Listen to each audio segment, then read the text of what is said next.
أشهد أن لا إله إلا الله وحده لا شريك له وأشهد أن محمدا عبده ورسوله اللهم صل على سيدنا ومولانا محمد وعلى آل سيدنا ومولانا محمد وبارك وسلم إنك حميد مجيد. خاتم الانبیاء حضرت محمد مصطفیٰ احمد مجتبیٰ صلی اللہ علیہ وسلم کے غلام اور ہمارے امام بانی جماعت احمدیہ مسیح موعود و مہدی مسعود کے ایمان افروز اور روح پرور ملفوظات. فرمایا دیکھو اللہ تعالیٰ نے ایاک نعبدو کی تعلیم دی ہے. اب ممکن تھا کہ انسان اپنی قوت پر بھروسہ کر لیتا اور خدا سے دور ہو جاتا، اس لیے ساتھ ہی ایاک نستعین کی تعلیم دے دی کہ یہ مت سمجھو کہ یہ عبادت جو میں کرتا ہوں اور اپنی قوت اور طاقت سے کرتا ہوں، ہرگز نہیں، بلکہ اللہ تعالیٰ کی استعانت جب تک نہ ہو اور خود وہ پاک ذات جب تک توفیق اور طاقت نہ دے کچھ بھی نہیں ہو سکتا. اور پھر ایاک نعبدو و ایاک نستعین نہیں کہا، اس لیے کہ اس میں ایاک اعبدو یا ایاک استعین نہیں کہا، اس لیے کہ اس میں نفس کے لیے تقدم کی بو آتی تھی اور یہ تقوی کے خلاف ہے. تقوی والا کل انسانوں کو لیتا ہے، زبان سے ہی انسان تقوی سے دور چلا جاتا ہے، زبان سے تکبر کر لیتا ہے اور زبان سے فرعونی صفات آ جاتی ہیں اور اسی زبان کی وجہ سے پوشیدہ اعمال کو ریاکاری سے بدل لیتا ہے اور زبان کا زیاں بہت جلد پیدا ہوتا ہے. حدیث شریف میں آیا ہے کہ جو شخص ناف کے نیچے کے عضو اور زبان کو شر سے بچاتا ہے اس کی بہشت کا ذمہ دار میں ہوں. حرام خوری اس قدر نقصان نہیں پہنچاتی جیسے قول زور. اس سے کوئی یہ نہ سمجھ بیٹھے کہ حرام خوری اچھی چیز ہے، یہ سب غلطی ہے. اگر کوئی ایسا سمجھے، میرا مطلب یہ ہے کہ ایک شخص جو اضطرارن سور کھا لے تو یہ امر دیگر ہے، لیکن اگر وہ اپنی زبان سے خنزیر کا فتویٰ دے دے تو وہ اسلام سے دور نکل جاتا ہے، اللہ تعالیٰ کے حرام کو حلال ٹھہراتا ہے.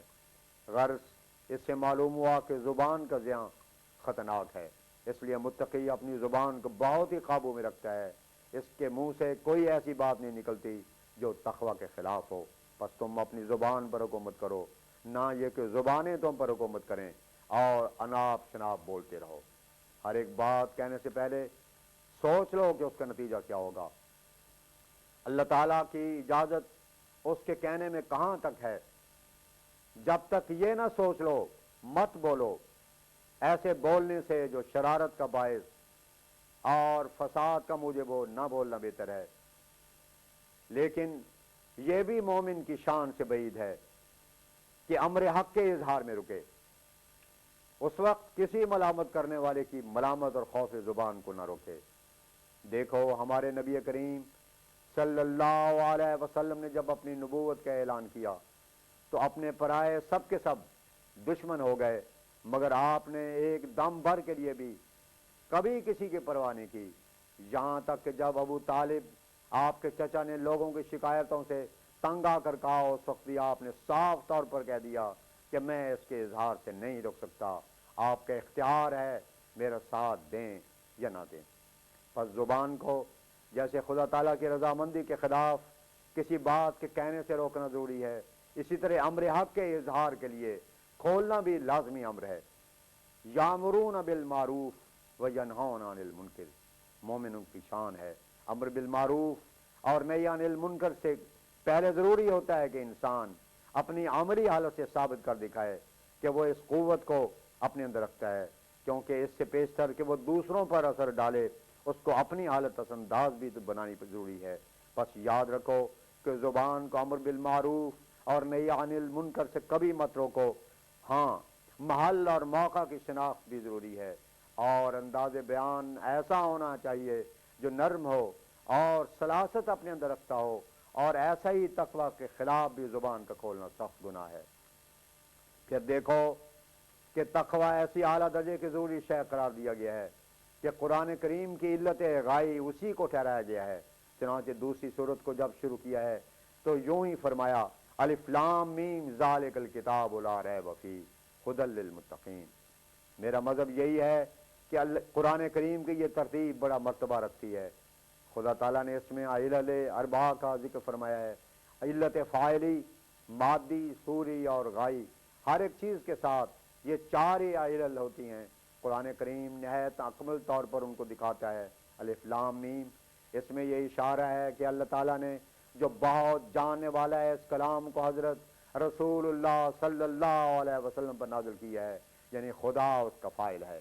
ذالک الکتاب، یہ مادہ بتایا، یا یہ کہو کہ یہ علت مادی ہے، علت صوری لال ریب فیہ، ہر ایک چیز میں شک و شبہ اور ظنون فاسدہ پیدا ہو سکتے ہیں، مگر قرآن کریم ایسی کتاب ہے کہ اس میں کوئی ریب نہیں ہے۔ لا ریب اسی کے لیے ہے، اب جب کہ اللہ تعالیٰ نے اس کتاب کی شان یہ بتائی ہے کہ لا ریب فیہ، تو ہر ایک سلیم الفطرت اور سعادت مند انسان کی روح اچھلے گی اور خواہش کرے گی کہ اس کی ہدایتوں پر عمل کرے۔ ہم افسوس سے کہتے ہیں کہ قرآن شریف کی اجلا اور اسفا شان کو دنیا کے سامنے پیش نہیں کیا جاتا، ورنہ قرآن شریف کی خوبیاں اور اس کے کمالات، اس کا حسن اپنے اندر ایسی کشش اور جذب رکھتا ہے کہ بے اختیار ہو کر دل اس کی طرف چلے آئیں۔ مثلا اگر ایک خوشنما باغ کی تعریف کی جاوے، اس کے خوشبودار درختوں اور دل کو تر و تازہ کرنے والی بوٹیوں اور روشوں اور مصفہ پانی کی بہتی ہوئی ندیوں اور نہروں کا تذکرہ کیا جاوے، تو ہر ایک شخص کا دل چاہے گا کہ اس کی سیر کرے اور اس سے حظ اٹھاوے۔ اور اگر یہ بھی بتایا جاوے کہ اس میں بعض چشمے ایسے جاری ہیں جو امراض مزمنہ اور مہلکہ کو شفا دیتے ہیں، تو اور بھی زیادہ جوش اور طلب کے ساتھ لوگ وہاں جائیں گے۔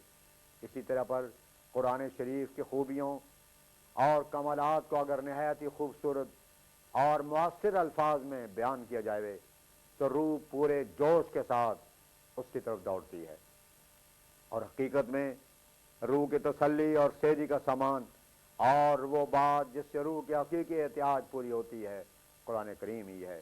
اس لیے اللہ تعالیٰ نے فرمایا ھدی للمتقین، دوسری جگہ کہا لا یمسہ الا المطہرون، اس سے مراد وہی متقین ہیں جو ھدی للمتقین ہیں۔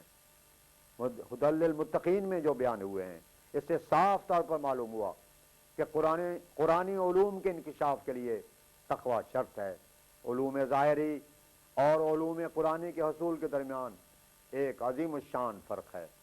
دنیاوی اور رسمی علوم کے حاصل کرنے کے واسطے تقوی شرط نہیں ہے۔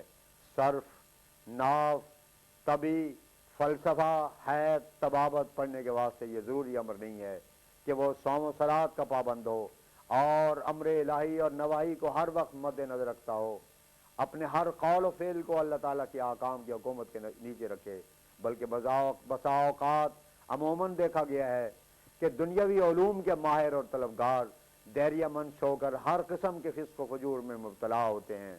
آج دنیا کے سامنے ایک زبردست تجربہ موجود ہے۔ یورپ اور امریکہ باوجود کہ وہ لوگ عرضی علوم میں بڑی بڑی ترقیاں کر رہے ہیں اور آئے دن نئی ایجادات کرتے رہتے ہیں، لیکن ان کے روحانی اور اخلاقی حالت بہت ہی قابل شرم ہے۔ لندن کے پارکوں اور پیرس کے ہوٹلوں کے حالات جو کچھ شائع ہوئے ہیں، ہم تو ان کا ذکر بھی نہیں کر سکتے، مگر علوم آسمانی اور اسرار قرآنی کی واقفیت کے لیے تقوی پہلی شرط ہے۔ اس میں توبۃ النصوح کی ضرورت ہے۔ جب تک انسان پوری فروتنی اور انکساری کے ساتھ اللہ تعالیٰ کے احکام کو نہ اٹھا لے اور اس کے جلال و جبروت سے لرزاں ہو کر نیاز مندی کے ساتھ رجوع نہ کرے، قرآنی علوم کا دروازہ نہیں کھول سکتا، اور روح کے ان خواص اور قوا کی پرورش کا سامان اس کو قرآن شریف سے نہیں مل سکتا، جس کو پا کر روح میں ایک لذت اور تسلی پیدا ہوتی ہے۔ حضرت مسیح موعود علیہ السلام کا خوب فرماتے ہیں قرآن کتاب رحماں سکھلائے راہ عرفاں، جو اس کے پڑھنے والے ان پہ خدا کے فیضاں، ان پر خدا کی رحمت جو اس پہ لائے ایمان، یہ روز کر مبارک سبحان من یرانی۔ وآخر دعوانا ان الحمد للہ رب العالمین.